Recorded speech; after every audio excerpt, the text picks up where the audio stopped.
হাতে একটু ভালো করে মন দিয়ে শুনুন, আমরা অনেকে মানতে চাই না, আমার কথা না মানুন কোনো অসুবিধা নেই, দেবর্ষিপাদের কথা অন্তত মানুন। কি বলছেন? প্রভাতে বিমলে যাতে প্রাপ্ত চৈ একাদশী দিনে মুখ প্রক্ষালনং পূর্জাত দন্ত ধাবন বর্জিতম। দাঁত মাজবে না, দাঁত না বেজে মুখ প্রক্ষালন করবে, মুখ ধোবে, মুখে জল দিয়ে কুলু করে নেবে, চোখ মুখ জল দিয়ে ধুয়ে নেবে, কিন্তু ভুল করেও দাঁত মাজা যাবে না। দেবর্ষি নারদ ইন্দ্রসেন মহারাজকে উপদেশ দিলেন। আমরা অনেকে মানি না, বলি ব্রাশ দিয়ে মাজলে কি হয়? এতটুকু পর্যন্ত বলা আছে শাস্ত্রে, যে পাত্রে আমিষ আহার করো সেই পাত্রে যদি একাদশীর দিন কোনো দ্রব্য আহার করে নিয়েছো তাহলেও তোমার একাদশী নষ্ট হয়ে গেছে। এ কারণে বলা হয় বিধিবৎ পালন করো, শাস্ত্র জানো, শাস্ত্র জেনে একাদশী পালন করো। এখন বললেন আর কি করবে?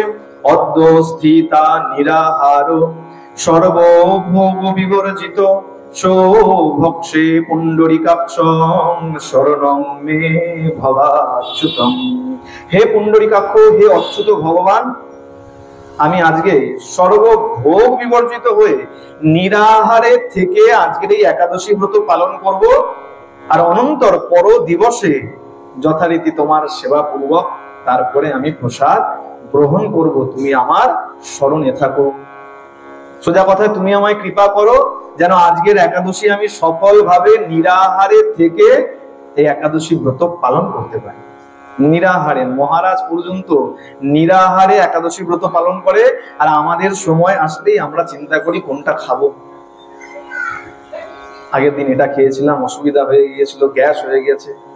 হ্যাঁ, একাদশী ব্রতের প্রথম বিধান হচ্ছে নিরাহারে করা। যে একান্ত পারে না, এখন রোগী বললে তো সবাই রোগী, আমিও সকালবেলা গ্যাসের ওষুধ খাই, আমিও রোগী, তাই না? এইসব বিচার করতে নাই। একাদশী যে যেমন ধর্ম পালন করবে, ধর্ম তেমন তোমাকে রক্ষা করবে। পূজিয়ত্বা ঋষিকেশ ধূপ গন্ধাদিভিস্তথা রাত্র জাগরণ পূজাত কেশবস্য সমীপত। দেবর্ষিপাদ কি কি কথা বলছেন একবার ভালো করে শুনুন।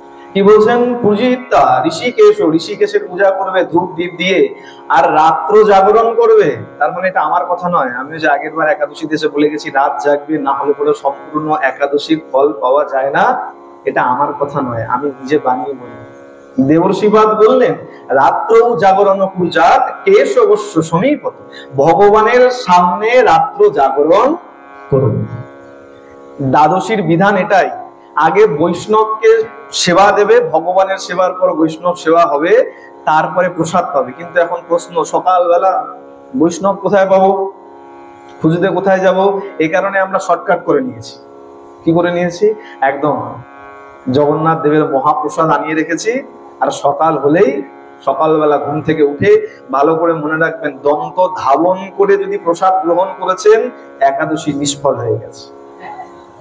আগে মুখ কুলু করতে হবে জল দিয়ে, তারপরে প্রসাদ গ্রহণ করে নেবেন, তারপরে দন্ত ধাবন করবেন, না হলে কিন্তু ওই একাদশী সম্পূর্ণ বিফলে চলবে। সবাইকে বিধিবৎ একাদশী পালন করা উচিত। যে যতটা পারবেন, শরীর সামর্থ্যবান যারা তাদের জন্য সব বিধান লাগু থাকে, যাদের রোগ নাই, নিরোগ যারা, তাদের জন্য সব বিধান লাগু থাকে। বিধান ছেড়ে যদি একাদশী করেছো তাহলে তার কোনো ফল তুমি পাবে। বলি একাদশী মাইয়া কি, বৎসল ভগবান কি, প্রেম সে বলো। একাদশীর দিন দোকান থেকে ক্রয় করা মিষ্টি আহার করা যায়। অনেকে বলে এতে কি হয়? তুমিও জানো না, আমিও জানি না। আগে খাঁটি জিনিস ছিল, এখন খাঁটি বলে কোনো কিছু, মিষ্টির মধ্যে ময়দা জাতীয় কিছু মেশানো হয়।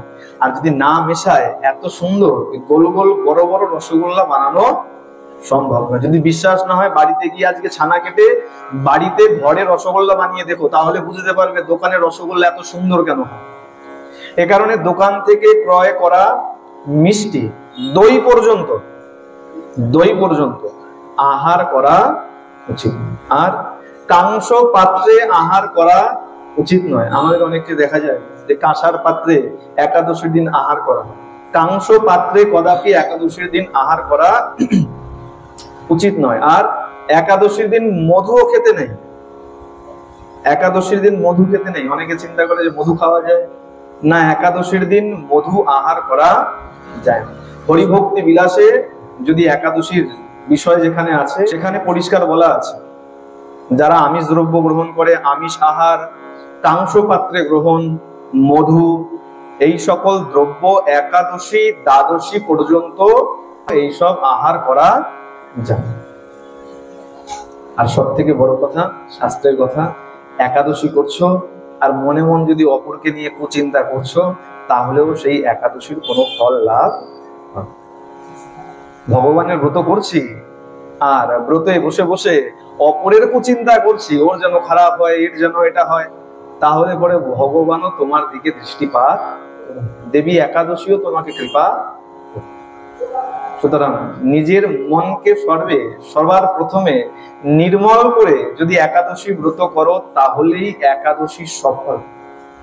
নাম জপ করি, নাম জপ করতে করতে মন এদিকে কেন যেতে না পারে? বলে নাম জপ করতে করতে মন যদি অপরের কুচিন্তায় লেগে যায়, ওই জপও বিফল হয়ে যাবে।